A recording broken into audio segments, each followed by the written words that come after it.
What it is that they're doing is they're treating Shedeur Sanders like a 5th-round pick. Right. We're not covering every 5th-round pick in the NFL hoping that he gets an opportunity to be the starter on day one.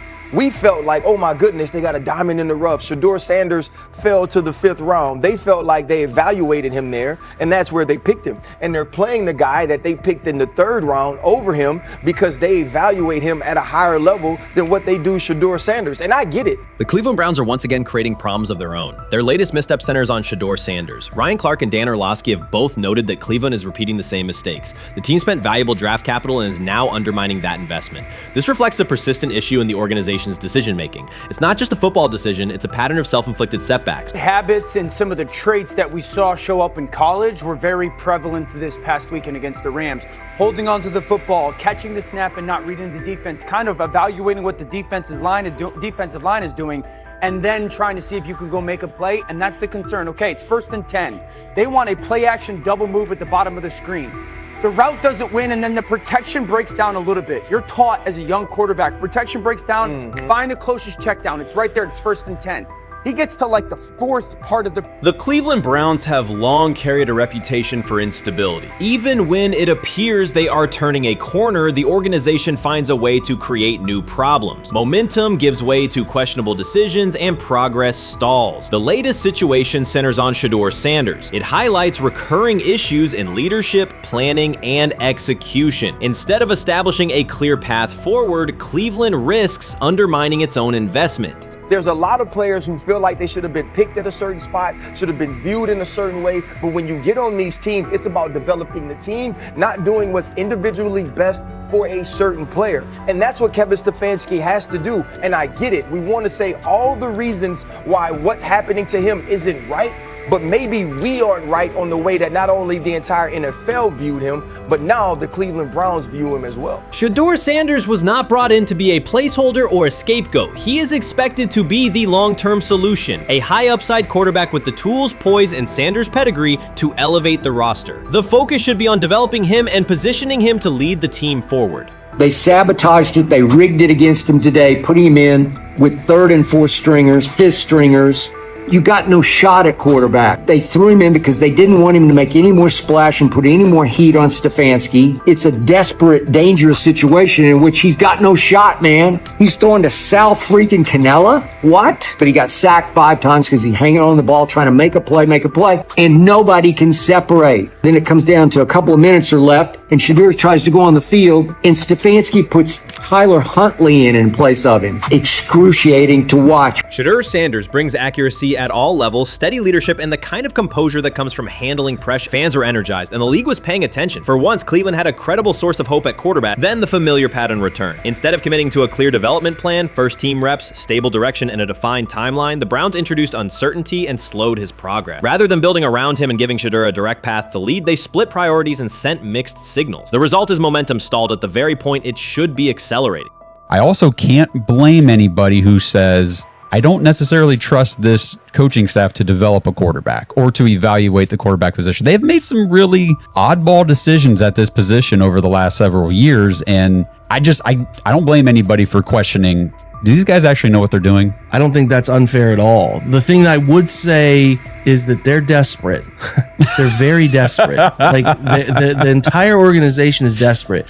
And if you really think they're going back to the coaches' offices and all getting around the table after session. This wasn't about scheme or play design. It was a pattern of mismanaging a young quarterback. From the start, the signs were clear. Shedeur Sanders arrived at camp without priority first-team reps or the confidence-building snaps a rookie need. Instead of a defined development plan, he was asked to compete from behind, treated like a depth option rather than a long-term starter. The message was, earn it later rather than build it now. When game action came, he was put on the field with limited preparation. Protection was inconsistent, and the play calling did little to ease his transition, more a stress test than a structured debut. The approach emphasized survival over progression, creating conditions where mistakes were likely and growth was harder to achieve. Analysts Ryan Clark and Dan Orlovsky highlighted the same points. The issues reflected organizational organizational choices, not a shortfall in Sanders' ability. This was not a rookie collapsing under pressure. It was a franchise failing to provide the support, reps, and clarity required for a first-year quarterback to succeed. Shedeur moves slowly, kind of trying to see what's going on,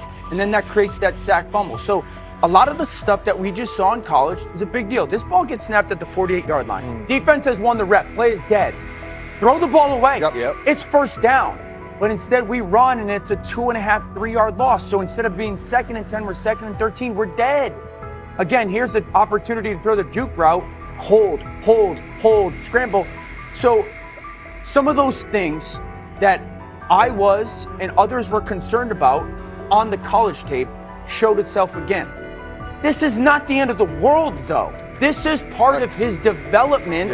Cleveland managed to take a highly promising rookie and within weeks put him in a position where he looked unprepared. Ryan Clark called out the core issue. A first-year quarterback cannot succeed without protection, clear situations, and a controlled environment. Dan Orlovsky added that when a young quarterback isn't given structure, support, or coherent schemes, you're not evaluating ability, you're manufacturing failure. That's what happened to Shedeur Sanders. Browns fans weren't just disappointed with the results, they were alarmed by the process. This is a fan base familiar with quarterback missteps, yet even they recognize the pattern. A talented prospect subjected to poor planning and inconsistent guidance. After one preseason setback, the conversation shifted toward maybe Shedeur isn't ready instead of examining coaching, play design, and preparation. The reality is clear. The question isn't whether Sanders is ready, it's whether the Browns were prepared to develop and support him. Well, that would be a nice exit strategy because he would come up as doing Shedeur a favor. Like one's got to go, right?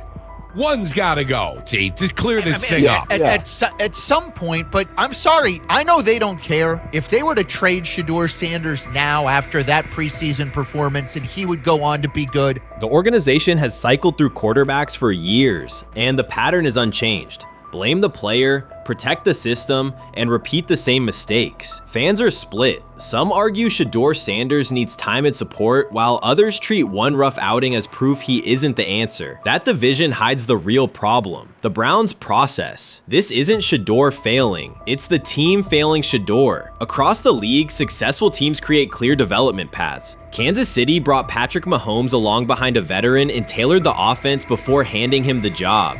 Houston committed to CJ Stroud, built around his strengths, and let him grow with consistent direction. Smart teams invest, protect, and show belief. Cleveland did the opposite with Shedeur. Uneven reps, inconsistent protection, and unclear plans. Then question the outcome. That's not development, it's organizational mismanagement. These players have played a tremendous amount of football. Right. And I remember last year when Bo Nix came out of Oregon, we talked about all the easy throws Oregon creates. Right. The level of the skill players that are around him. And then we watched Bo Nix acclimate to the NFL game extremely quickly. I see a lot of those same traits in Dillon Gabriel. He gets the football out of his hands. He takes the throw that's available to him. He plays on time. And part of whether or not you get an opportunity to get on the field is the people that you're competing against. And I don't mean this in any disrespectful way to Shedeur, because I'm not only a fan, it's somebody I want to see succeed. The Browns will likely present this as part of a deliberate development plan, tough standards, resilience building, and testing a rookie under pressure. In practice, it isn't development, it's a damaging approach that undercuts growth. The organization has not shown a consistent model for nurturing young talent, and Ryan Clark and Dan Orlovsky highlighted that publicly.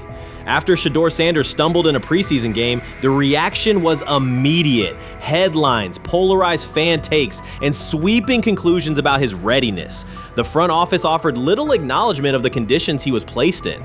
Clark's point was direct. You do not evaluate a rookie by how he looks in a setup designed for failure. You evaluate him when he's properly supported. Orlovsky explained how poor coaching choices, protection, sequencing, and role clarity can quickly erode confidence and stall development. The issue was not Sanders' ability, it was Cleveland's process, which appeared disorganized and unprofessional for an NFL operation. So before your final year at Miami, there's a lot of conversations revolved around Shedeur Sanders. Obviously, I'm assuming you guys have a great relationship. Some of the clips you've seen and stuff like that. What is it like for you to have like this rivalry with Shedeur? I don't have a rivalry with him.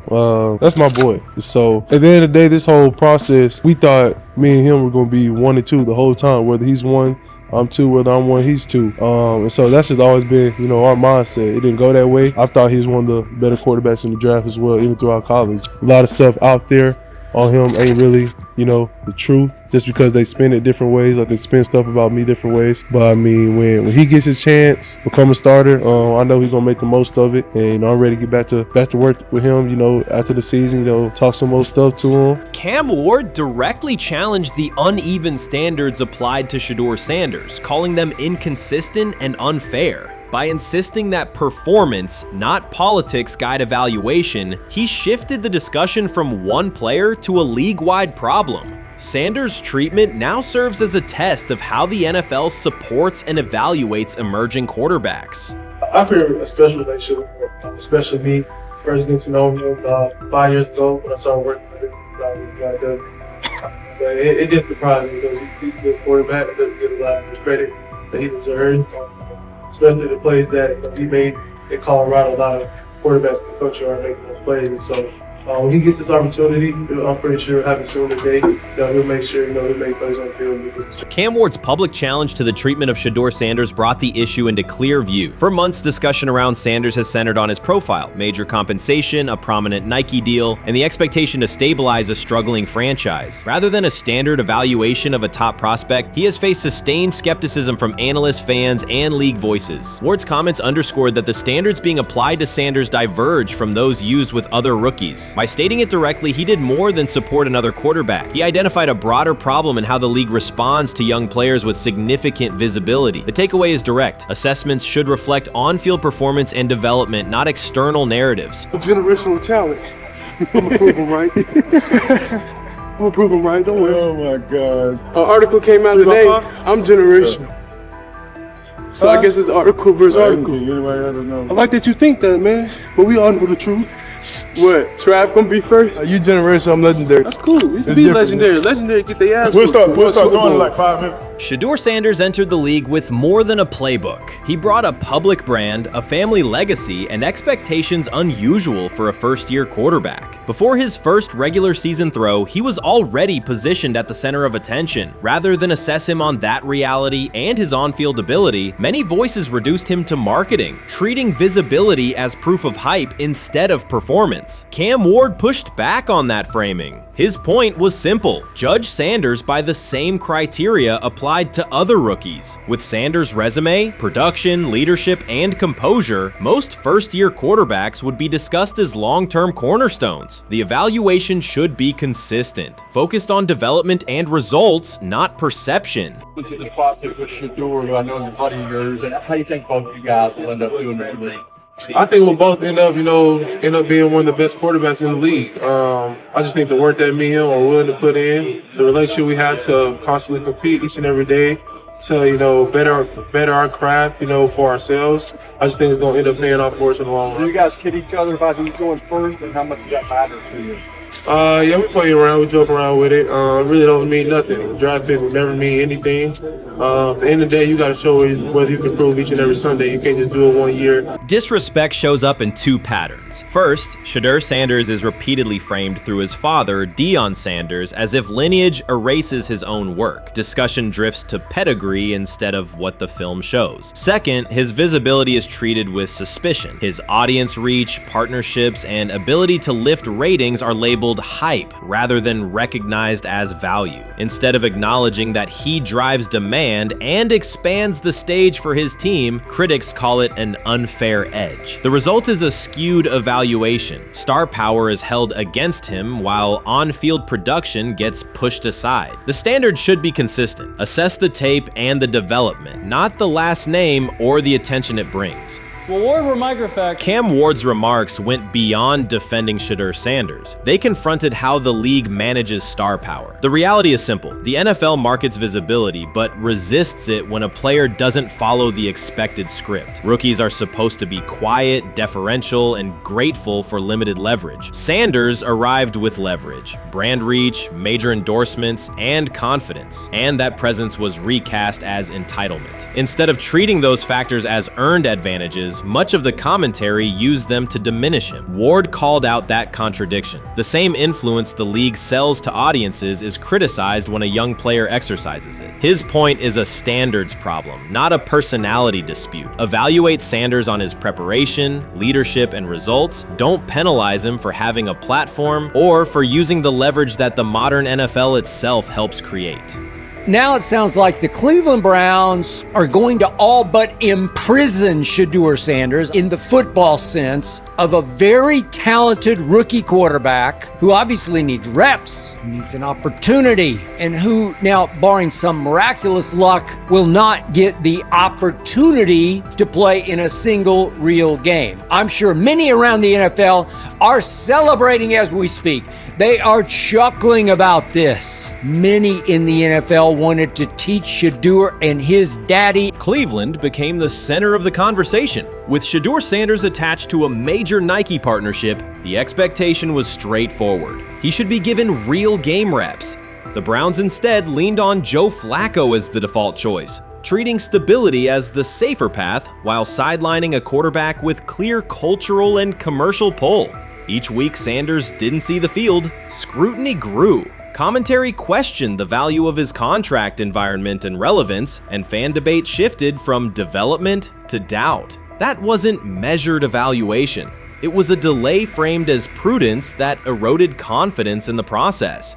Cam Ward reset the terms of the debate. He pointed to an uneven standard. When veterans or other young players secure significant endorsements, it's considered smart business. When Sanders does it at scale, it's recast as ego or hype. Even the scope of his off-field agreements became ammunition against him rather than evidence of market demand. Ward's position is simple. Use one standard. Assess Sanders on preparation, decision-making, and progression, not on discomfort with his platform. Treat visibility as an asset, not a disqualifier. The issue isn't attitude or branding, it's the consistency of the evaluation. Ward called it directly. The treatment has been unequal, and it should be corrected by aligning opportunity with performance criteria. Fans need to recognize there's not a team in the league he'd start for. Not one. That's not ridiculous, that's not unfair, that's not a vast conspiracy. Shedeur Sanders fans are Angel Reese fans. They're just fair weather fans who don't really give a fuck about the sport. Most of them are just Deion fucking groupies that followed him when he went to fucking Colorado, just like Angel Reese's fans had never watched basketball prior to her playing at LSU, and they followed her to the WNBA and don't know shit about the sport. That's it. Now Deion fucking groupies are running around acting like, oh, this is payback to his dad. The timing is pivotal. Shedeur Sanders isn't trying to blend into the league's background. He's shaping the agenda. He drives debate segments, fuels short-form highlights, and moves merchandise at a pace most rookies never approach. By the metrics that define modern attention, he is the draw. Yet, a segment of observers continues to undercut him, not because of shortcomings on tape, but because of discomfort with how prominent he already is. Cam Ward put words to what many could see. Coverage around Sanders has been filtered through reaction to his visibility, rather than a clear read of his performance and growth. The market has already weighed in. Demand is real, not manufactured. Nike's record-level rookie endorsement aligned with that reality, signaling long-term value and cultural reach. This exposes a core contradiction. The NFL depends on star power to sell tickets, fill stadiums, and boost ratings, but it resists stars who set terms on their own. Visibility is celebrated until a player exercises it. The fix is straightforward. Apply one standard. Evaluate Sanders on preparation, decision-making, and results, and treat his platform as the asset it is. If the league benefits from his presence, its evaluation practices should reflect that same reality, consistently and without penalty for scale.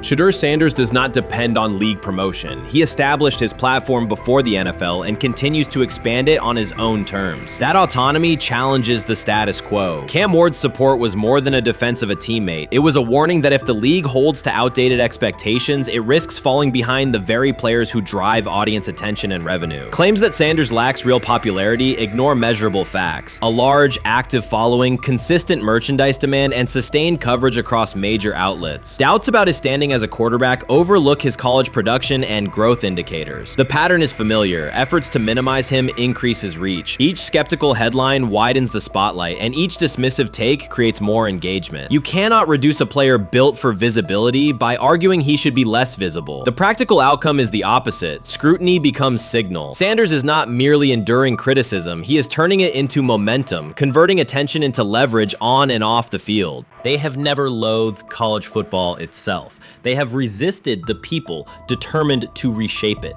When Deion Sanders, black, direct, unapologetic, walks into a room of power brokers and speaks with authority instead of deference, critics recoil. During his playing days, they complained about celebrations and gold chains. Now that he is a head coach, mentor, and father, they label him something more polite, but just as dismissive, a problem.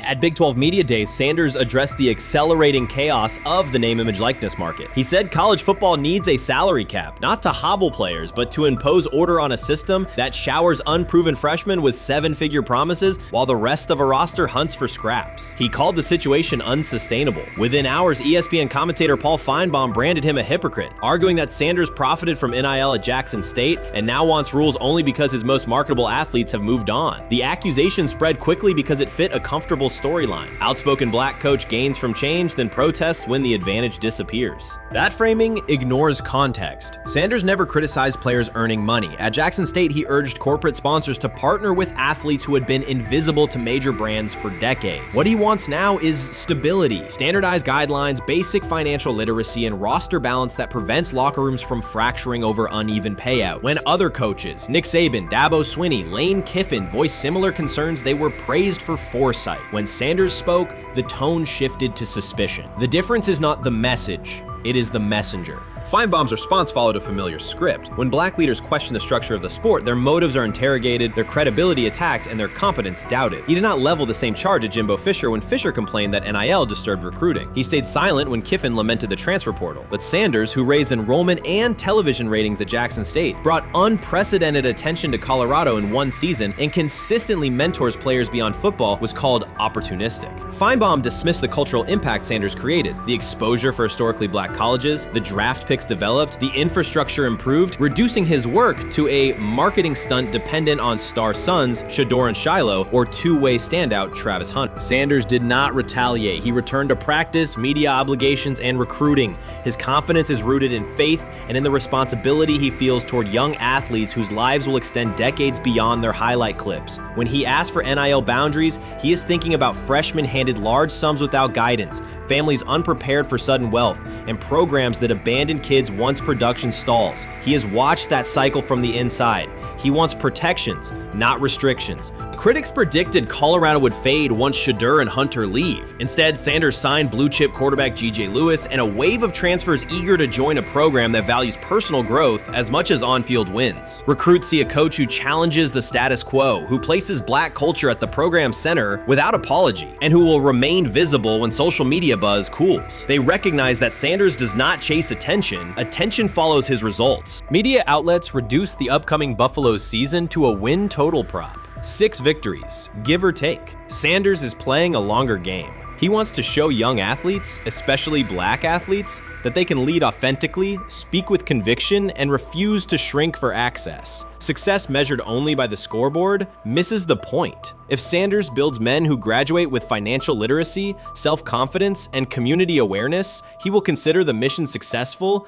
even if Colorado finishes with 5 wins instead of 10. None of that registers with commentators invested in an older hierarchy. For them, leadership should remain predictable, reserved posture, muted tone, minimal cultural expression. Sanders contradicts that image. The possibility that his methods could spread to other coaches, to other programs, threatens a model that has kept decision-making and revenue streams concentrated for generations. So the debate is not about hypocrisy or payroll ceilings. It is about control of the narrative and who is deemed qualified to write it. Sanders refuses to surrender that authority. He knows order is necessary. He also knows whose voices have been ignored whenever real reform is discussed. By speaking plainly, he forces television panels, athletic directors, and conference commissioners to confront issues they would rather defer: financial education, equitable resource distribution, and consistent national standards. Whether Colorado exceeds betting lines this fall will not change the trajectory Sanders has already set. He made Boulder relevant, energized recruiting beyond traditional power corridors, and broadened college football's cultural reach. That influence will persist long after social media debates cool. If his call for NIL structure eventually becomes policy, as the NCAA and Congress now contemplate, Feinbaum's soundbite will fade, while Sanders' imprint endures. In the end, accusations of hypocrisy say more about the accuser than the coach. Sanders has remained consistent: empower athletes, hold adults accountable, and inject stability before unchecked money corrodes the locker room. The people who stand to lose clout in that environment prefer the chaos they can manipulate. Sanders prefers a system that nurtures the players who make the sport worth watching. His advocacy is rooted in experience, not self-interest, and his critics will have to decide whether to engage with that reality or keep shouting from the sidelines.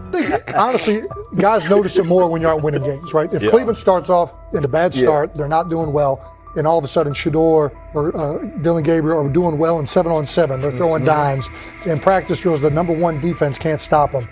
People take notice of that, and the more that the players see it, they're gonna. Then the comments start happening over the lunch table. They start happening throughout the building, and that's when the pressure really will get severe. The Cleveland Browns were focused on resolving their quarterback situation until Jason Kelsey made pointed comments that triggered a strong reaction from ownership. The response inside the organization was immediate and intense. What exactly did Kelsey say that has the dog pound on edge and the front office under pressure? We've seen that miserable game by the Cleveland Browns. So they throw Joe Flacco in there, and I like Joe Flacco. He did good, but they gave him the resource of all the first-team guys. Then they throw Dillon Gabriel in there with first teams and second teams. So Dillon always is getting protected. The same thing again, they gave this scrub max protection on every play.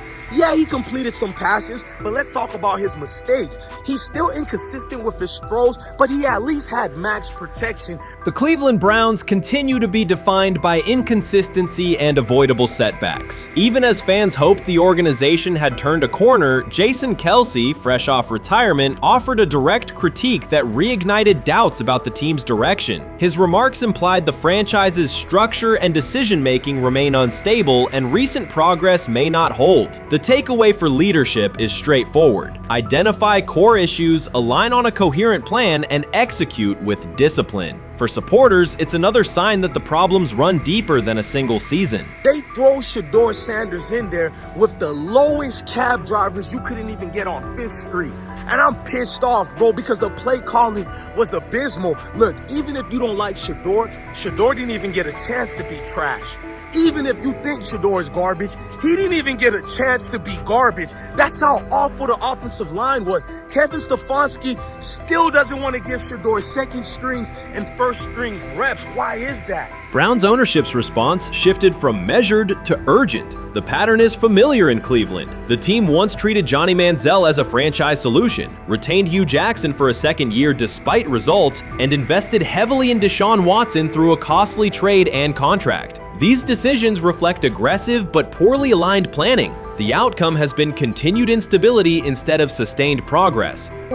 That this was the guy that they wanted to start. He's seasoned, he's experienced, he still has a big-time arm, even at his age, and they open with the Cincinnati Bengals. They wanted that experienced guy. He was always going to be the guy. They were not going to start Dillon Gabriel or Shedeur Sanders in week 1. Kenny Pickett had a hamstring injury. It makes it easy to go with Joe Flacco. And the question isn't and wasn't going to be who's the starter in Cleveland. The question is, who's going to be the backup in Cleveland? Who's going to be the number 2 quarterback when they open the season against these Bengals? Fans still show up season after season, expecting improvement and bracing for setbacks. The usual pattern has been early optimism followed by a gradual collapse. But last season was different. For a sustained stretch, the Browns looked organized and competitive, resembling a functioning team. Couple days, 3 days until roster cutdowns. How do you feel about that? Do you feel like you belong here on this team? Obviously, I think overall as a player, I feel like I put in the work. I feel like everything I do, I try to do it to my best, and that's all I ask for. So I feel like everybody feels like, they should be on the team, and if you ask anybody on the team, would they feel like they belong, in their own eyes. So I feel like I do, but I'm my own player, I think about myself in a high regard. The front office entered the offseason confident. Kevin Stefanski was being praised, and the Dog Pound believed the team had made real progress. Then Jason Kelsey delivered a pointed assessment that cut through the optimism. Fresh into retirement, the former Eagles All-Pro and Super Bowl champion said Cleveland still looks like a team patching over issues rather than building a durable contender. Kelsey's view was direct. The Browns' structure is fragile, and the roster is too dependent on perfect health at quarterback. He argued the team is one injury away from losing continuity and sliding backward. Because Kelsey has operated inside a stable, championship-level organization, his comments carried weight with players, media, and fans. The reaction was immediate. People took his critique seriously, not as outside noise, but as an informed evaluation of how a successful team should be built. Ownership also felt the impact. Jimmy Haslam's response shifted to urgency, a sign that leadership recognizes the stakes. The criticism arrives in the context of prior high-risk decisions, especially the fully guaranteed $230 million commitment tied to Deshaun Watson. Watson has missed time and shown inconsistency when available, and the contract has constrained flexibility. Kelsey's remarks highlight why depth, alignment between the front office and coaching staff, and a clear contingency plan at quarterback are non-negotiable. The takeaway is straightforward. Cleveland must convert last season's progress into a stable framework, protect the quarterback, deepen critical positions, and establish a plan that survives injuries and short-term setbacks. Without that, the games that fueled optimism will remain temporary. If you're a betting man, who do you think starts for the Browns at quarterback? Okay, this is the situation. Kenny Pickett, they actually traded for him. Joe Flacco, no one's bringing Joe Flacco in the building thinking Joe Flacco's going to be the starter. If Joe Flacco is your starter, you got a problem. You have a huge problem. And if they were saying Shedeur was the starter as the 5th rounder, you got a real problem too, because he passed over all these guys in these reps in the offseason in shorts, in bikini shorts, Speedos and stuff. Like, no. That kind of stuff. So I'm not that surprised when you put down a 3rd round pick on a quarterback. You do believe he has a certain skill set. Jason Kelsey stated the obvious. Cleveland committed to a quarterback who hasn't played at an elite level in years, and Joe Flacco's playoff run didn't change the long-term outlook. Ownership appeared more upset that the criticism was public than by the substance of the critique. Many fans agreed. They've seen this pattern before. Rosters age, injuries are inevitable, and when a single contract dominates the cap, one setback at quarterback can undermine the entire season. Kelsey's broader point was about structure. The Browns prioritized the high-cost, uncertain starter over depth and contingency. The late-season surge masked issues that remain: limited cap flexibility, thin depth at key positions, and an offense that lacks a credible plan B. Fans recognize how quickly a strong defense can decline with injuries, and how an offense without redundancy stalls. The AFC North raises the stakes. Baltimore with Lamar Jackson sustains a top standard. Cincinnati with Joe Burrow returns to contention when healthy. Pittsburgh rarely slips below .500 under Mike Tomlin and wins with defense and consistency. In that environment, Cleveland can't rely on perfect health or peak form from one player. The path forward is clear. Diversify cap allocation, reinforce the offensive line and receiver depth, carry a legitimate backup plan at quarterback, and install a scheme that functions regardless of who is under center. Given what we saw yesterday with Shedeur Sanders, somebody on the Cleveland Browns is 100% getting fired, probably by the end of this year. The person who's probably going to end up getting fired is Kevin Stefanski, because I know that he didn't want Shedeur Sanders on the team. It was Andrew Berry who made that pick. You can't really go against your GM. Bad things happen in this situation. But Shedeur Sanders is not without fault for what we saw yesterday. This is the play that we saw yesterday that has the internet just exploding, where Shedeur Sanders took like a 24-yard sack. Half of the internet is saying that this is all Kevin Stefanski's fault. Cleveland showed progress last season, but the underlying concerns remain. Jason Kelsey highlighted them directly. The Browns' long-term plan is fragile, cap-constrained, and overly dependent on perfect health at quarterback. His comments focused attention on structural issues, roster depth, continuity in coaching, and a sustainable offensive approach, rather than a single hot streak. That criticism resonated because it reflected what many around the league already see. Ownership's reaction underscored the sensitivity. Jimmy Haslam has presided over frequent coaching and quarterback changes, and external scrutiny carries weight when it comes from a respected veteran with championship experience. Kelsey's remarks reinforce that last year's Joe Flacco stretch was a short-term solution, not a foundation. The team still needs a durable plan that can withstand injuries and inconsistency. The practical takeaway is clear: stabilize the system, diversify cap usage, and build depth at key positions so the offense functions regardless of who is under center. That includes a coherent development pathway for younger talent such as Shedeur Sanders, with defined practice reps, protection, and scheme alignment. Kelsey didn't say anything outrageous. He articulated the gap between a brief surge and a credible long-term contender. I have the faith of a mustard seed.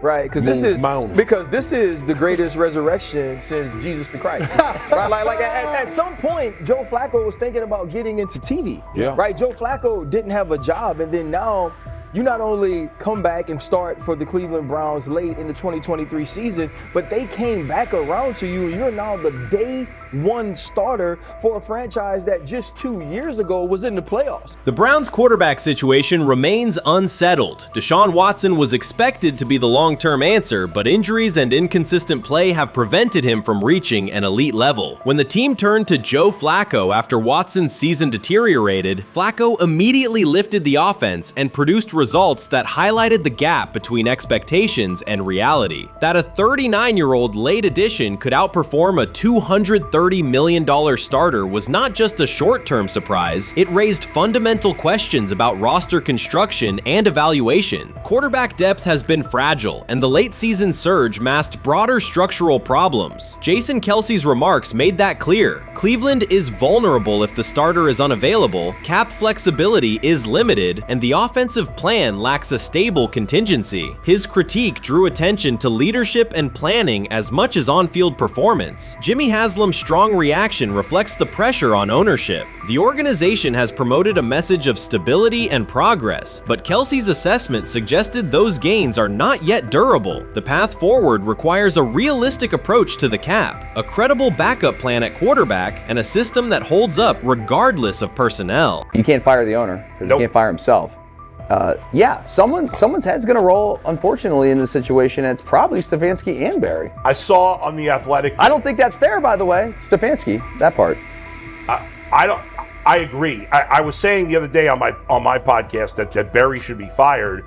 And I said I wouldn't fire Stefanski, but a couple of people made the point of saying, well, if you fire the GM, you got to give him a chance to hire his own coach, which is fair. That's true. Mm-hmm. So I would fire Barry. I would hire a new GM.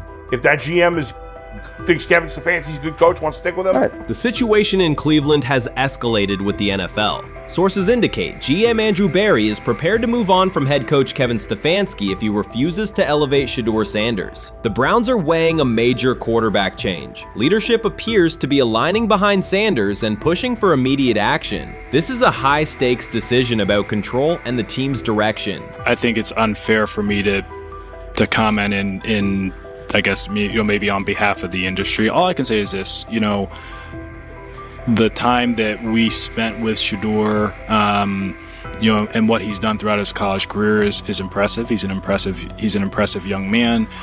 He's a really good quarterback. Sometimes, fit comes into play. And I'd also say this, there are 4 more rounds of the draft. And then maybe lastly, it's less about where you get picked and what you do after you get picked. That's really the most important thing. And, getting to know him over the course of the spring, he has a ton of resolve. Andrew Berry appears to be at a breaking point. Pressure from fans and within the organization to play Shedeur Sanders is intensifying. Berry is pushing for a move towards Sanders, while head coach Kevin Stefanski remains cautious about altering the depth chart. The divide is clear. One side wants acceleration, the other a measured rollout. The organization is under heavy scrutiny, and the focus has shifted to when, not if, Sanders sees the field. Has the fourth highest odds of any head coach this season to be fired. He's clearly on the hot seat. It's been a discussion for really a couple years now, dating back to last season's 3-win season. And he's always had kind of hot and cold seasons. And now the sports books are saying he's fourth on the list. Number 1 is Mike McDaniel of the Miami Dolphins, Brian Dable of the Giants at 2, Shane Steichen at 3, and there is Kevin Stefanski plus 650 to be fired. This has moved beyond tension to outright stubbornness. Rather than elevating Shedeur Sanders, the staff has chosen Dillon Gabriel. The current depth chart looks less like a forward plan and more like resistance to change. Fans have been clear about who they expect to see, yet the organization keeps delaying. Every week without a real evaluation of Sanders slows development and blurs accountability. Cleveland is choosing a conservative approach when a decisive decision is needed, sending a message of uncertainty to both the locker room and the city. Now being the third string quarterback for the Cleveland Browns, was that so much was made out of unbelievable. He actually made the team as the third string quarterback. Like that was a big deal. Like that was somewhat of a surprise to a lot of people.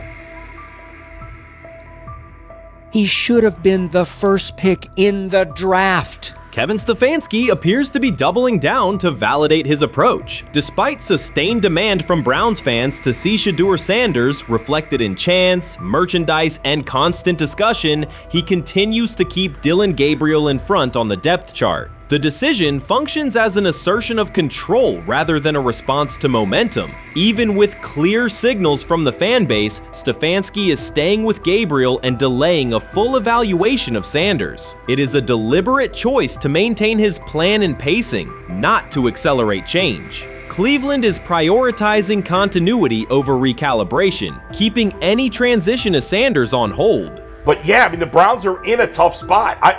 They have wasted. You traded a ton of high draft capital to get Deshaun Watson. You've gotten nothing out of Deshaun Watson and missed an opportunity. Like, who knows who they would have drafted? Now, maybe they would have screwed up those picks and the Browns would still be in bad shape.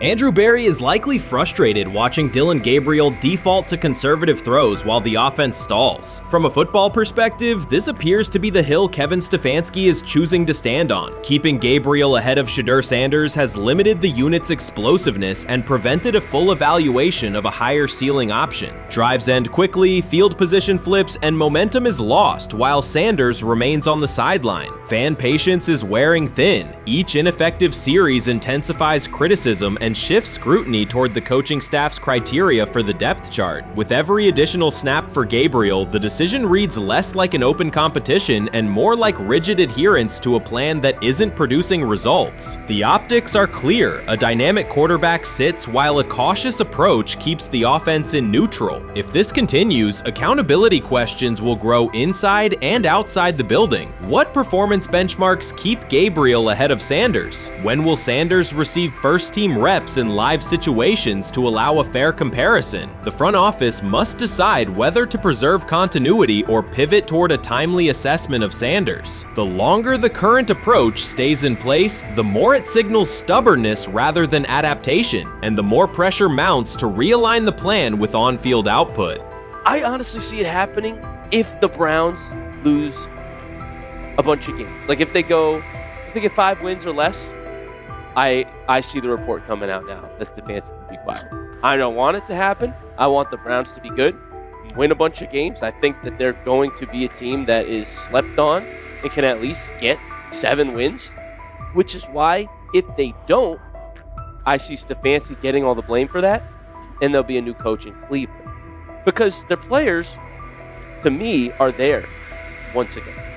We've talked about the incredible rookie class. The approach in Cleveland lacks consistency. One week, Andrew Berry signals he wants Shedeur Sanders on the field. The next, Dillon Gabriel gets the reps and the plan stays conservative. Through it all, Kevin Stefanski shows limited urgency despite pressure on his job security. Fans are asking for an offense that can push the ball, change field position, and produce points. Instead, the unit leans on short throws and cautious sequencing. Gabriel's play keeps the ceiling low and momentum static, while a full evaluation of Sanders is postponed. The result is growing frustration and a clear disconnect between the front office, coaching staff, and expectations in the stadium.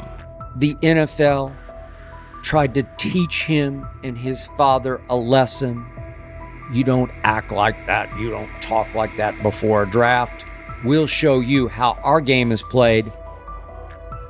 We will watch you plummet all the way. I think he would have gone undrafted except for that owner in Cleveland. And he is the key to everything because he is something of an against the grain maverick owner. He's kind of a wannabe Jerry.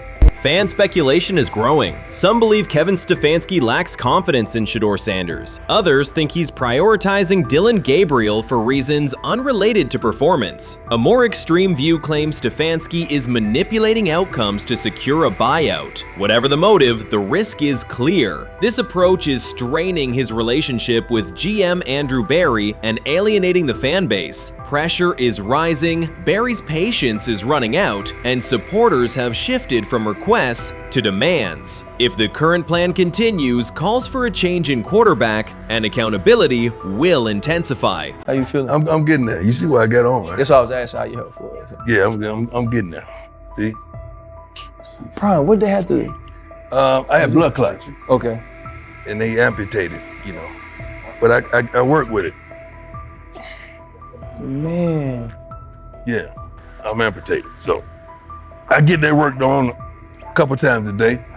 Keep the blood circulating, blood flowing, but it's a new normal.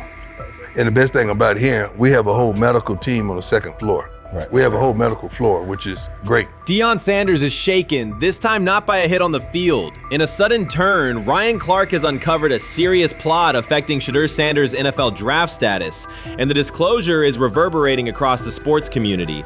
What once looked like a simple scheduling delay may actually be a calculated effort to undermine Deion's son. The facts suggest intentional sabotage, a breach of trust, and repercussions that could be far-reaching. This is no routine football headline. It is personal, and Coach Prime did not see it coming. The sports world loves to celebrate underdogs, yet it often takes even greater pleasure in tearing down rising stars. Deion Sanders is witnessing that cycle now, not from the sidelines as Coach Prime, but as a father. The lights in Boulder remain bright, the cameras keep rolling, and Sanders still wears his gold watches, sunglasses, and natural swagger. Still, behind that familiar smile is a man carrying deep pain as criticism aimed at his son mounts daily. How much of that is opening press conference saying, okay, we are family, saying that he was sent to do certain things? Do you feel like people got attached to that, or it just was the fact that prime time is at Jackson State?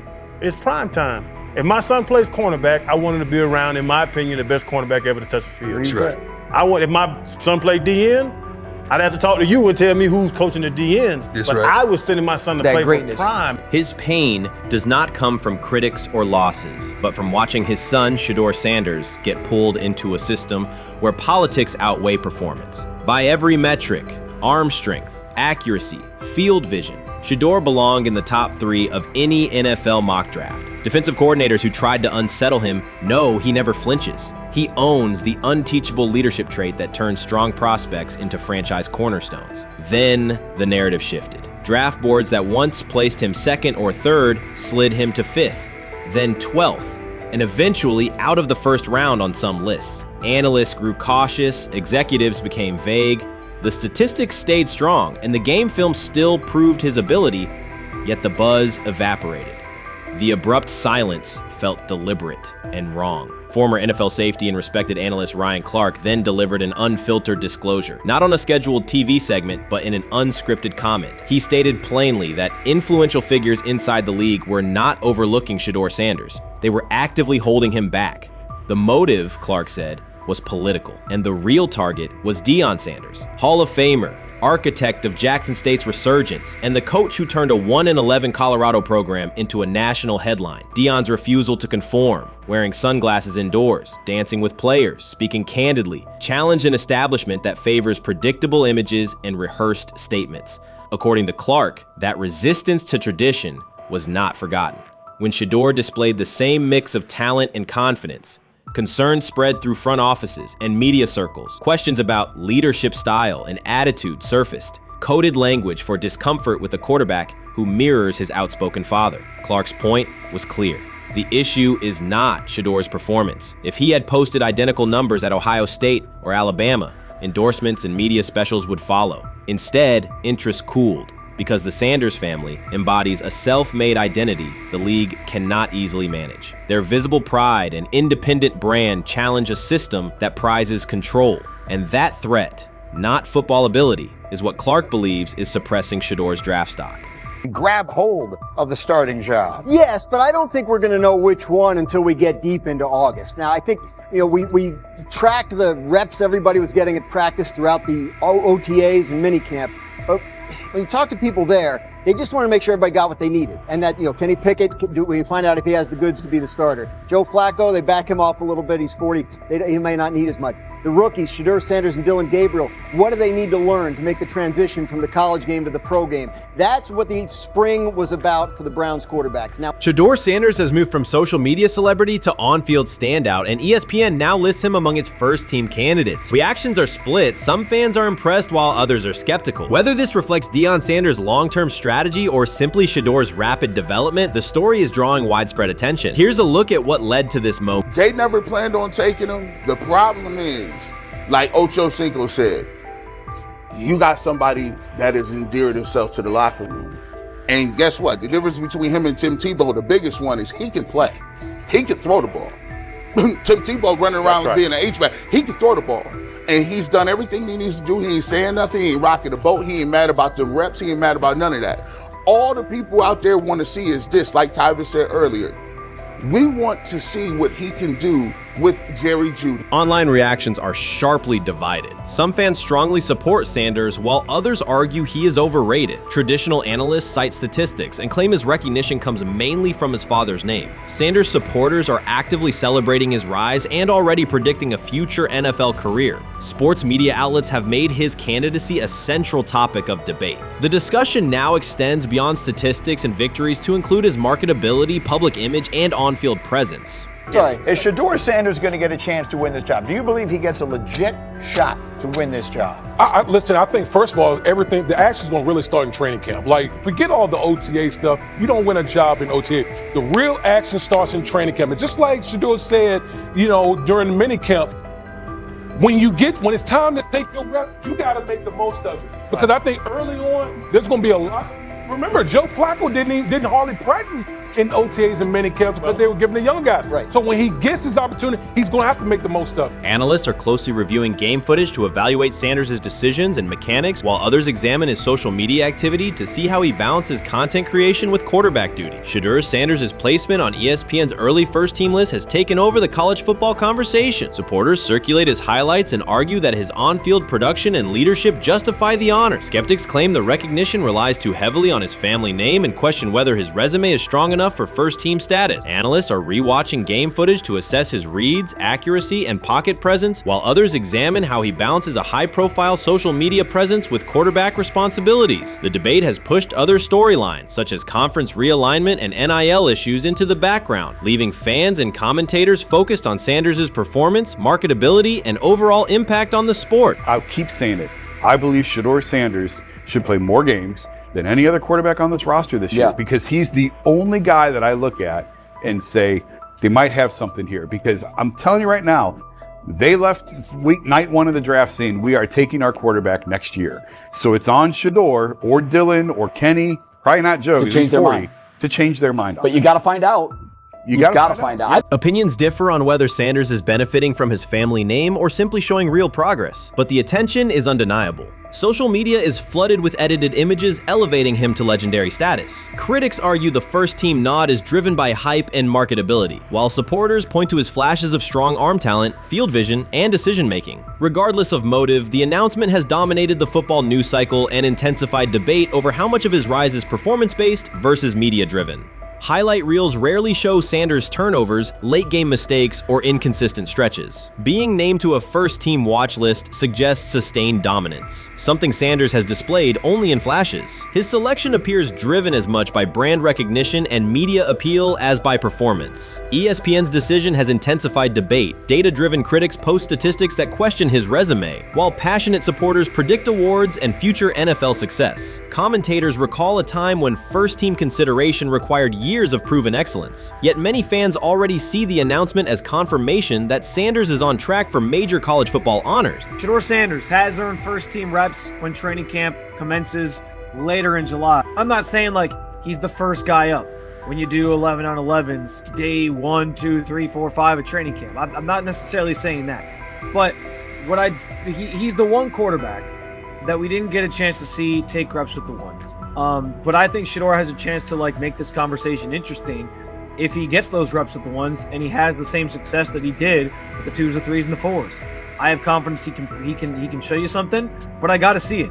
We all got to see it before we can actually judge that. Some believe Deion Sanders is already preparing for an award ceremony, while others are furious, threatening to protest ESPN's credibility over Shedeur's first-team mention. Critics argue that honoring Sanders without a full season of elite play undermines college football standards. Supporters insist his performance and profile justify the recognition. The debate reflects a broader clash between traditional merit-based evaluation and modern brand-driven visibility. In today's landscape, first-team consideration is no longer only about statistics. It also involves marketability and audience engagement. Whether welcomed or rejected, Sanders commands attention and embodies the sport's shift toward both performance and personal brand. What do you think is happening in Browns camp? What do you think is going to happen there before I let you go, Lewis? You know, I think it really does.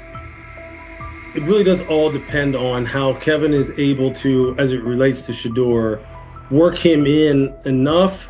Well, one, Shedeur has to earn the right for Kevin and the staff to have discussions about, hey, we got to get him more reps with the 1s and 2s. We got to get him more reps with the 1s and 2s when we're going team period, not just walk through or not just 7-on-7 team. Louis Riddick reacted sharply on air after viewing practice footage from the Cleveland Browns. The clip showed quarterback Shedeur Sanders executing a string of precise throws while the Browns head coach watched with a broad smile. Riddick questioned whether the session was focused on evaluation or celebration, arguing that visible enthusiasm from the staff could cloud objective assessment of a rookie's progress. Earlier in the segment, Riddick's tone had been measured once the Sanders highlights appeared. He criticized the perception that a routine practice was being treated like a marquee event. He stressed that coaching reactions should remain subdued until performance translates into game situations. Riddick concluded by calling for accountability and asking the Browns to clarify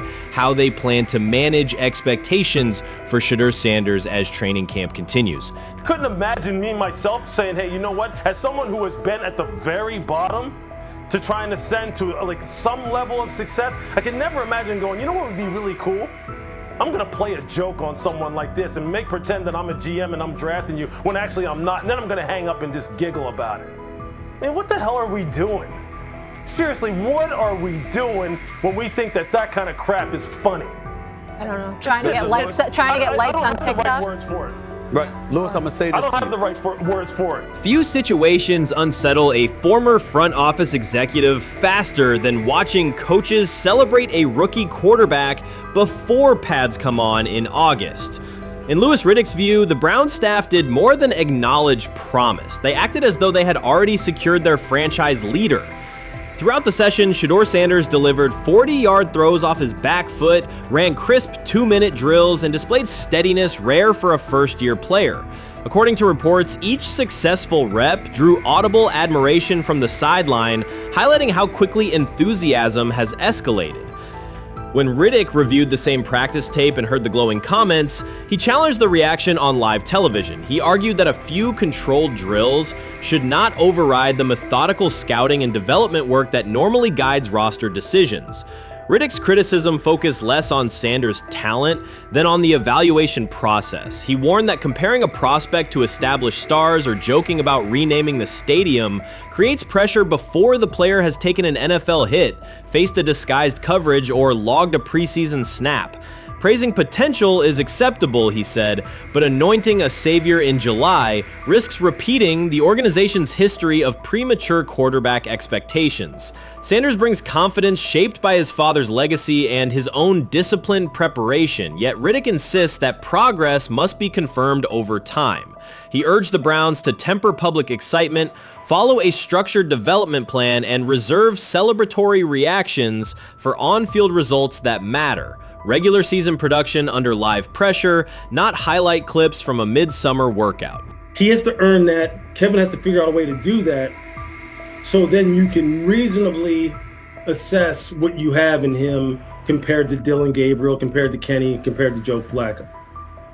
If you don't, then the conversation surrounding him is going to continue to be what it's been, which is, but for some people, he was overhyped all along. He's not that great of an athlete, doesn't have a big enough arm. There's a reason why he was a 5th-round pick, blah, blah, blah, which I don't believe. I believe if he is given enough reps, earns enough reps, and then is given enough reps in meaningful situations, he can throw the ball just as good as Joe, if not better, just as good as Kenny, if not better, just as good as Dylan Gabriel. After more than 2 decades in personnel and broadcast analysis, Louis Riddick was dismayed to see a franchise bypass basic evaluation standards after only a series of eye-catching minicamp throws. Reviewing practice footage from Cleveland, he observed Shedeur Sanders drilling 40-yard passes against uncovered receivers and running 2-minute sequences with poise. In Riddick's view, those reps, conducted without pads, contact, or a disguised rush, show arm talent but reveal little about how a rookie handles game pressure. Riddick said the Browns' reaction drifted from objective assessment to outright admiration. Multiple reports indicated coaches were sketching new concepts for Sanders during dinner and referring to dedicated Shedeur packages well before a padded practice. Even the veterans in the quarterback room showed no visible alarm, a sign that staff excitement had already reset the internal depth chart conversation. The analyst emphasized that his concern is not Sanders' skill set. He acknowledged the quarterback's arm strength, footwork, and composure, but rather how quickly the club appears willing to declare him its long-term answer. Riddick cited several past prospects who received similar midsummer acclaim only to stall once real competition began. Given Cleveland's long history of quarterback turnover, he argued the organization should focus on incremental milestones, processing post-snap reads, surviving live pass rushes, and rebounding from mistakes on Sunday afternoons. Riddick urged the Browns to temper expectations and follow a structured development plan so Shedeur Sanders can progress without undue pressure. One coach reportedly admitted he replayed Tuesday's scrimmage film so often that he lost sleep, an anecdote Riddick offered as proof that enthusiasm is already outpacing reality. All asking now is what is going on with Shedeur Sanders, and so the floor is yours. Maybe you can make sense of this free fall with what was at one point the top-rated quarterback in this draft class.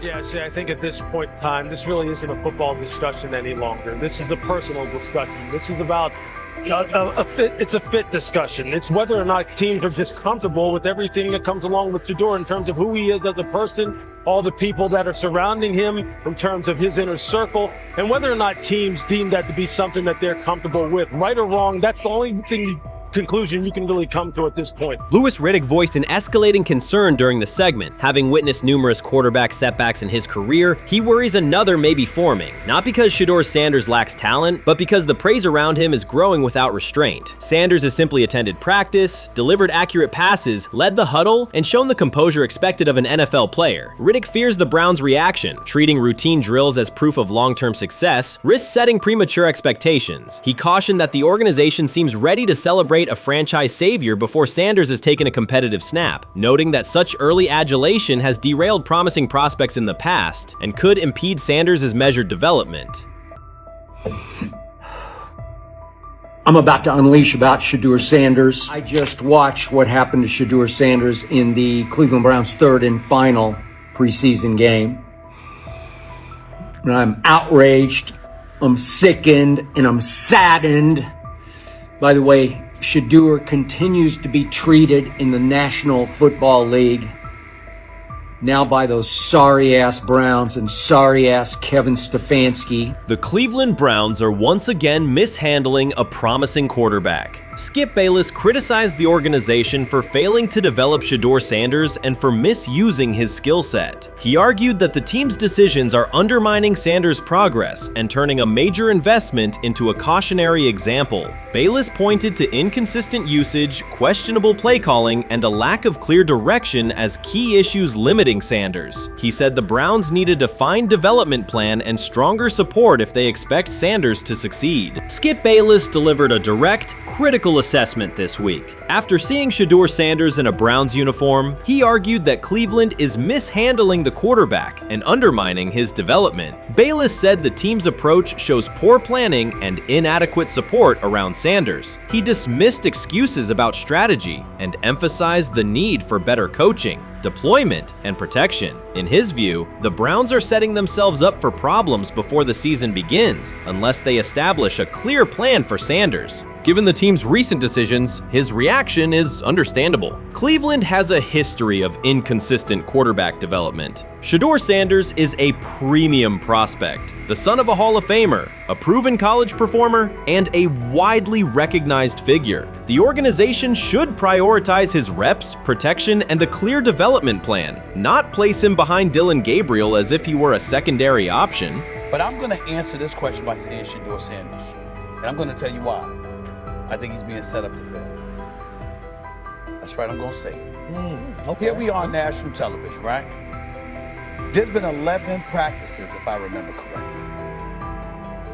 He's been starting against, he's been playing against the third unit. He's fourth on the depth chart.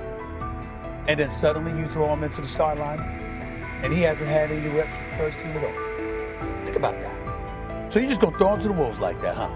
I mean, you know, if he had first team snaps in practice. Yet here we are. Cleveland has one of the most publicized prospects and is handling him like a depth piece. The broader issue is the franchise's long record of quarterback instability and inconsistent development. That history colors every move they make. When the Browns draft a quarterback, fans don't anticipate a long-term answer. They brace for another reset. Shedeur Sanders should be treated as a priority, not as an afterthought behind Dillon Gabriel. Let's give him a chance.